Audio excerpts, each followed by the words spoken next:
আসসালামু আলাইকুম। বর্তমানে আমরা কিভাবে শুরু থেকে ইংরেজি শিখতে পারি সে বিষয়ে কিছু আলোচনা শুনব। স্টুডেন্ট হোক অথবা চাকরিজীবী সকলের জন্য ইংলিশ শেখাটা বর্তমান সময়ে একটি গুরুত্বপূর্ণ স্কিল হিসেবে দেখা দিয়েছে।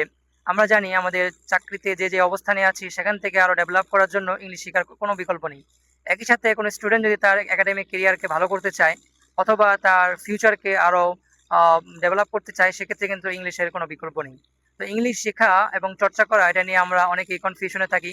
কোথা থেকে শুরু করব, কতটুকু পড়বো এবং কতটুকু পড়লে আমাদের যথাযোগ্য কাঙ্ক্ষিত স্কিল অর্জন হবে। তো প্রথমত বলতে চাই, ইংলিশ এটা একটি ইন্টারন্যাশনাল ল্যাঙ্গুয়েজ এবং এটা একটি আমাদের কাছে ফ্যামিলিয়ার ল্যাঙ্গুয়েজ না। আমরা এই ল্যাঙ্গুয়েজে পরিচিত না, অভ্যস্ত না, ইউজড টু না। তো এটি বিদেশি ভাষা আমাদেরকে যেভাবে শিখতে হয় সেটা হচ্ছে লিসেনিং করতে হবে, প্রচুর পরিমাণ লিসেনিং করতে হবে। আমরা যা কিছু লিসেনিং করি সেগুলোই কিন্তু আমরা কথায় বলতে পারি। একজন বলেছেন যে every good listener is a good speaker, অর্থাৎ একজন ভালো গুড লিসেনার সে কিন্তু একজন ভালো স্পিকার হতে পারে। একই সাথে আরেকটি গুরুত্বপূর্ণ কাজ হচ্ছে অনেক বেশি বেশি আমাদেরকে রিডিং পড়তে হবে। আমরা জাতি হিসেবে রিডিং এ অভ্যস্ত নই, বরং আমরা আমাদের একাডেমিক বইয়ের বাইরে তেমন কোনো বইপত্র বা আর্টিকেল বা নিউজ পেপার পড়তে অভ্যস্ত নই। আমরা শুধুমাত্র শর্ট রিলস কিংবা সহজে পাওয়া যায় সেগুলো আমরা পড়তে অভ্যস্ত। তো আমাদেরকে রিডিং স্কিল বাড়াতে হবে, আমাদেরকে প্রচুর পরিমাণে রিডিং করতে হবে, বিভিন্ন নিউজ পেপার, ইংলিশ আর্টিকেল পড়তে হবে। তাহলে আমাদের English vocabulary, English phrase, English structure প্যাটার্নগুলো আমাদের মাথায় গেঁথে যাবে এবং আমরা কথা বলার ক্ষেত্রে সেগুলো ইউজ করতে পারবো।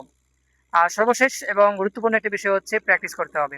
আমরা যা কিছুই শুনি এবং যা কিছুই পড়ি না কেন সেগুলো কিন্তু আমাদের প্র্যাকটিস করতে হবে। অন্যথায় কিন্তু সেগুলো আমাদের মুখে আসবে না, কারণ এটা একটি বিদেশি ল্যাঙ্গুয়েজ। তো যে কোনো ল্যাঙ্গুয়েজের প্রধান শর্ত হচ্ছে প্র্যাকটিস করা। Practice makes a man perfect. আমরা যত বেশি প্র্যাকটিস করবো তত আমাদের ইমপ্রুভ হবে।